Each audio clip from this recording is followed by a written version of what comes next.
नमस्कार। आपका अखबार के इस अंक में आपका स्वागत है। मैं हूं प्रदीप सिंह।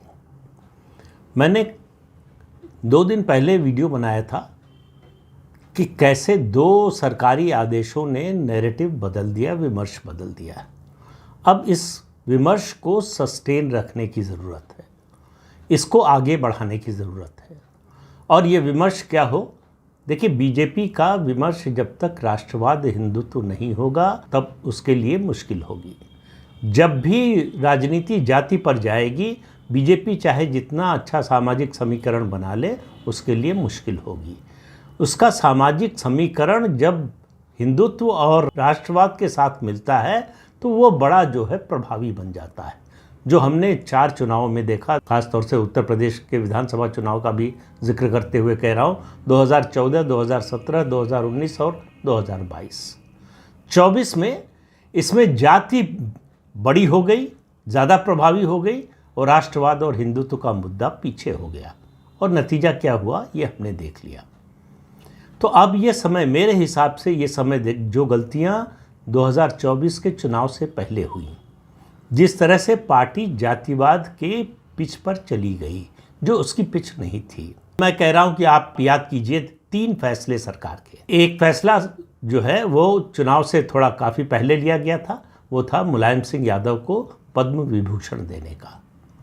अब आप सोचिए 1 मिनट के लिए, अगर आप भारतीय जनता पार्टी के समर्थक हैं, अगर आप 90 के दशक में कारसेवक रहे हैं, अगर अयोध्या आंदोलन में आपने भाजपा का समर्थन किया था, विश्व हिंदू परिषद के साथ खड़े हुए थे, मुलायम सिंह यादव जिन्होंने कारसेवकों पर गोली चलवाई और कोई अफसोस कभी जाहिर नहीं किया, अफसोस तो छोड़ दीजिए, उन्होंने कहा अपने निधन से कुछ महीने या 1-2 साल पहले कहा कि ऐसा मौका फिर आएगा तो फिर गोली चलवाऊंगा। ऐसे मुलायम सिंह यादव को पद्म विभूषण देने से भारतीय जनता पार्टी को कौन सा लाभ होने वाला था? यादव तो बीजेपी को वोट देता नहीं और देगा भी नहीं। आप मुलायम सिंह यादव को पद्म विभूषण नहीं, भारत रत्न दे दीजिए, तब भी नहीं देगा। फिर ये फैसला क्यों हुआ? ये एक तरह से कारसेवकों के घाव पर नमक छिड़कने जैसा हुआ। ये जो आपको नतीजा दिखाई दे रहा है ना, वो एक दिन में या एक कारण नहीं, एक कारण जो है वो आरक्षण का मुद्दा, निश्चित रूप से उसका प्रभाव सबसे ज़्यादा पड़ा, लेकिन उसकी पृष्ठभूमि तो भारतीय जनता पार्टी ने ही तैयार की।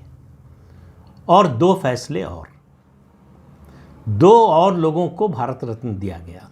उनको भारत रत्न दिए जाने की, उनकी पाने की उनकी मेरिट पे सवाल नहीं उठा रहा हूँ। चौधरी चरण सिंह और कर्पूरी ठाकुर, मैं ये नहीं कह रहा हूँ कि ये डिज़र्व नहीं करते थे, लेकिन इसके जरिए देखिए, कोई भी सरकार, कोई भी राजनीतिक दल, अगर वो सत्ता में है या विपक्ष में है, कोई बड़ा फैसला करता है तो उसके पीछे एक मकसद होता है, उद्देश्य होता है कि इससे वो हासिल क्या करना चाहता है। चौधरी चरण सिंह को और कर्पूरी ठाकुर को भारत रत्न देकर आखिर क्या हासिल करना चाहती थी बीजेपी? दोनों जातिवाद की राजनीति के प्रतीक हैं। चौधरी चरण सिंह ही हैं जिन्होंने 1979 में दोहरी सदस्यता के मुद्दे पर जनता पार्टी की सरकार गिराई, पार्टी तोड़ी और कांग्रेस के साथ मिलकर प्रधानमंत्री बने, लेकिन कभी संसद का मुंह नहीं देख पाए। जब संसद के पहले सत्र के लिए वो कॉन्फिडेंस वोट के लिए जा रहे थे संसद की ओर, तभी रास्ते में खबर मिली कि कांग्रेस ने सपोर्ट विड्रॉ कर लिया। तो प्रधानमंत्री के रूप में वो अकेले ऐसे नेता हैं जो एक दिन भी संसद में खड़े नहीं हो पाए, नहीं बैठ पाए।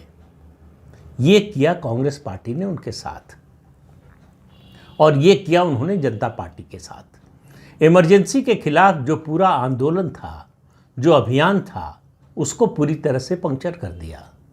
जिस तरह से जनता पार्टी की टूट हुई, उसकी सरकार गिरी, उसने पूरे देश की राजनीति को सर के बल खड़ा कर दिया। जहां से चले थे इमरजेंसी से पहले जेपी मूवमेंट के समय, वहीं पर फिर वापस पहुंच गए। कांग्रेस पार्टी की शानदार वापसी हो गई 1980 में। इसका बड़ा श्रेय चौधरी चरण सिंह को जाता है। और उनकी राजनीति क्या थी, किसी से छिपा नहीं। अजगर और मजगर का नारा उन्होंने ही दिया था। जातिवाद की राजनीति से उनकी पहचान थी, उनकी वही सबसे बड़ी पहचान थी। और उनकी सबसे बड़ी पहचान को एक तरह से पुरस्कृत किया भारतीय जनता पार्टी ने उनको भारत रत्न देकर। देखिए, राजनीति में टाइमिंग का बहुत महत्व होता है।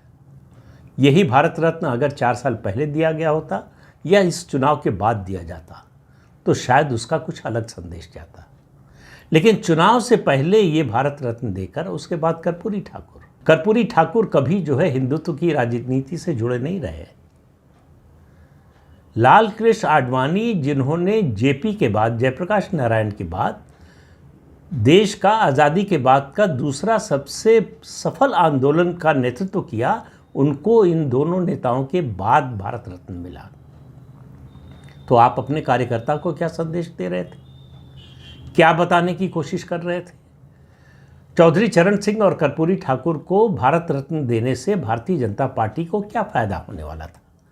जब कांग्रेस सहित सारे विपक्षी दल जाति की राजनीति का माहौल बना रहे थे, उस माहौल की आग में आपने घी डालने का काम किया, उसको और प्रज्वलित कर दिया। और जाति की राजनीति आपका सबसे कमजोर पक्ष है, ये बात आप कैसे भूल गए? तो आप उस समय जो हिंदुत्व के नायक थे उनको भूल गए, जिन्होंने हिंदुत्व के लिए संघर्ष किया उनको भूल गए, और आपके अपने घर के ही लाल कृष्ण आडवाणी।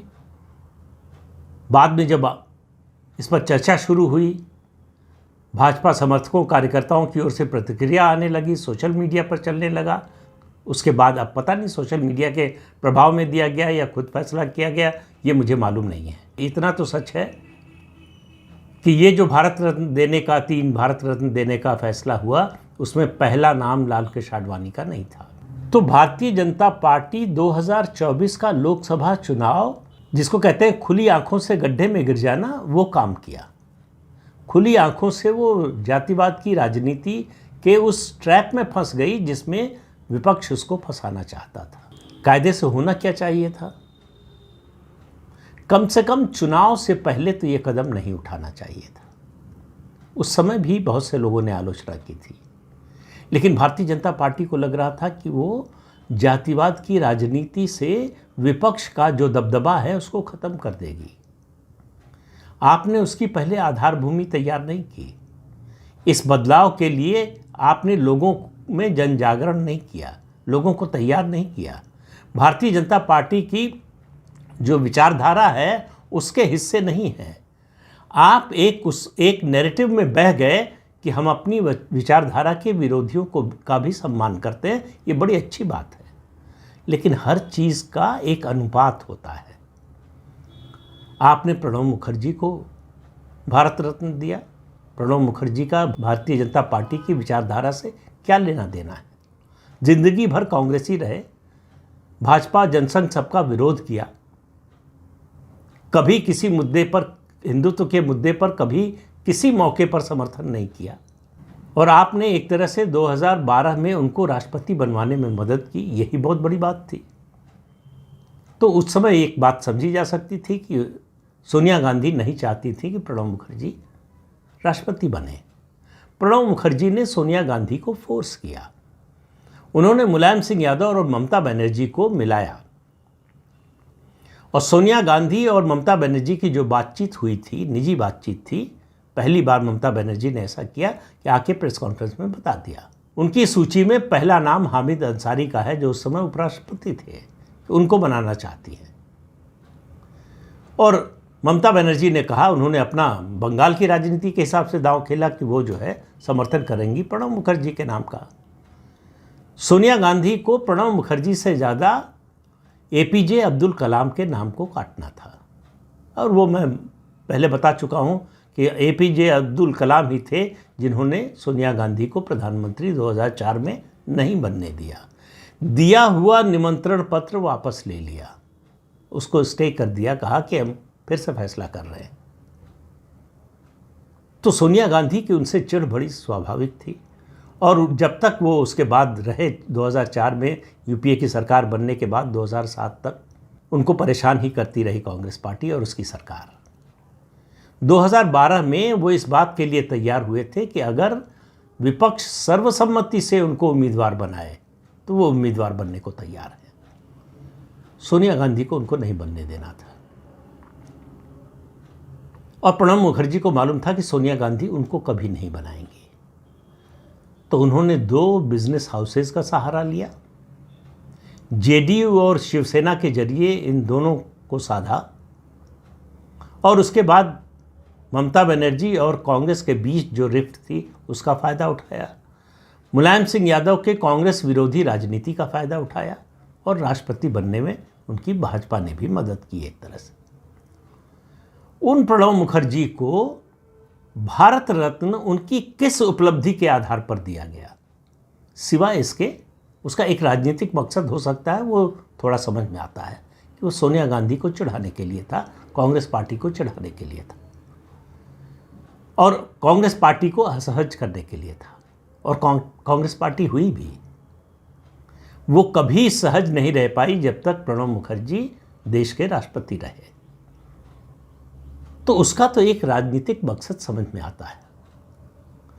अगर जेडीयू और आरएलडी आपके विरोध में होते और फिर आप चौधरी चरण सिंह और जो है कर्पूरी ठाकुर को भारत रत्न देते, तो भी वो उस तरह की राजनीति का एक हिस्सा समझ में आता। लेकिन ऐसा भी नहीं था, दोनों साथ में थे। जाति का जो कार्ड था, जातीय जनगणना का कार्ड हो या आरक्षण का कार्ड हो, उसको नीतीश कुमार ने न्यूट्रलाइज कर दिया था। आपको उसकी ज़रूरत नहीं थी। जाटों का समर्थन जितना आपको मिलता था, आरएलडी के साथ आने के बाद उससे ज़्यादा मिलना तय हो चुका था। तो चौधरी चरण सिंह को भारत रत्न देने से जाट समर्थन आपका बढ़ने वाला नहीं था, बढ़ा भी नहीं। तो ये दोनों राजनीतिक दृष्टि से देखें तो ये दोनों फैसले गलत हुए। होना क्या चाहिए था, या मैं कहता हूं अब समय आ गया है, कम से कम अब जो है ये फैसला करना चाहिए कि वीर सावरकर को भारत रत्न देना चाहिए। भारत की आज़ादी के आंदोलन में अगर मुझे 2 व्यक्तियों का नाम लेना हो जिनका योगदान सबसे ज़्यादा है, तो मैं 2 व्यक्तियों में नाम लूँगा, नेताजी सुभाष चंद्र बोस और वीर सावरकर। वीर सावरकर ने जितनी यातना सही किसी स्वतंत्रता संग्राम सेनानी ने नहीं सही, किसी ने, मैं चुनौती देता हूँ, और कोई ऐसा नहीं है जो इस तरह की प्रबल इच्छा शक्ति रखता हो कि इतनी यातना, इतनी यंत्रणा के बाद भी जो सरवाइव कर जाए। वो थे वीर सावरकर। कभी हार नहीं मानी। कांग्रेस पार्टी जो है और राहुल गांधी 100 बार जन्म लेंगे तब भी वीर सावरकर को नहीं समझ सकते। तो इसलिए राहुल गांधी जो वीर सावरकर के बारे में बोलते हैं उस पर ध्यान देने की ज़रूरत नहीं है। अटल जी एक बात कहा करते थे कि बोलने के लिए बुद्धि चाहिए और चुप रहने के लिए विवेक चाहिए। राहुल गांधी में और जो भी सावरकर के खिलाफ बोलते हैं, मैं मानता हूं उनमें इन दोनों का अभाव है। जो बोलते हैं उनमें बुद्धि नहीं है, जो चुप हैं उनमें विवेक नहीं है। तो ये समय है, ये जो 2 शासनादेश आए हैं, पहला उत्तर प्रदेश की योगी आदित्यनाथ की सरकार का कि कांवड़ मार्ग पर जितनी ईटरीज हैं, खाने पीने की जो जगह हैं, वहाँ नेम प्लेट लगाई जाए, मालिक कौन है, कर्मचारी कौन है।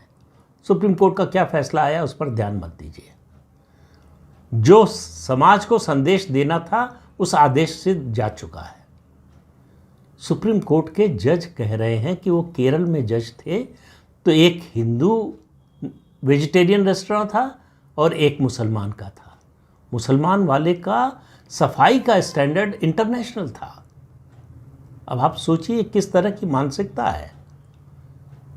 इससे आपको पता चलेगा कि हमारी न्याय व्यवस्था में किस तरह के लोग हैं, किस सोच के लोग हैं। फैसला वो जो भी दें, लेकिन आप बहुत ज़्यादा उम्मीद मत कीजिए, क्योंकि उनकी जो मानसिकता है वो उसी धर्मनिरपेक्षता की परिभाषा से तय होती है जो पिछले 77-78 सालों से इस देश में चल रही है, जो भारतीय संस्कृति के, सभ्यता के और सनातन धर्म के खिलाफ है।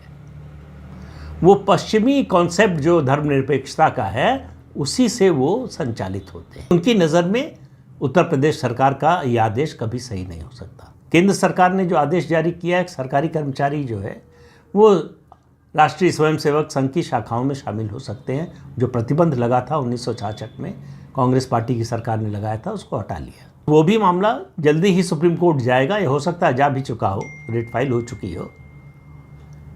इन दोनों से जो नैरेटिव बना है उसको अगर आगे बढ़ाना है तो यही समय है वीर सावरकर को भारत रत्न दिया जाए, जिसकी मांग काफ़ी समय से हो रही है। और हर चीज़ का एक समय होता है, और मुझे लगता है कि अगर वीर सावरकर को भारत रत्न देने का कोई सबसे अच्छा समय हो सकता है तो यही है। क्या प्रधानमंत्री नरेंद्र मोदी की सरकार ऐसा फैसला करेगी? क्या वीर सावरकर को भारत रत्न मिलेगा? या भारत सरकार को लगता है कि जिन लोगों को उसने पिछले 10 साल में भारत रत्न दिया है उनसे कम डिजर्विंग है वीर सावरकर?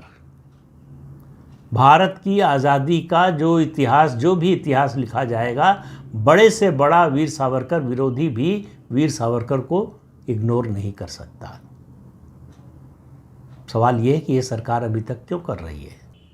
इसके बारे में मोदी सरकार को जल्दी ही कोई फैसला करना पड़ेगा।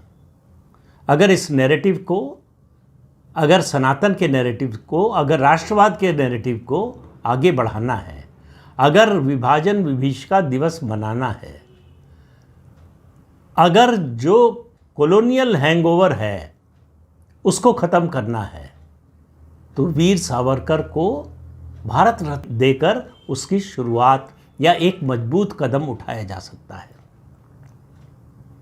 होगा कि नहीं मुझे मालूम नहीं है, लेकिन होना चाहिए, इसमें मुझे कोई कहने में संकोच नहीं है।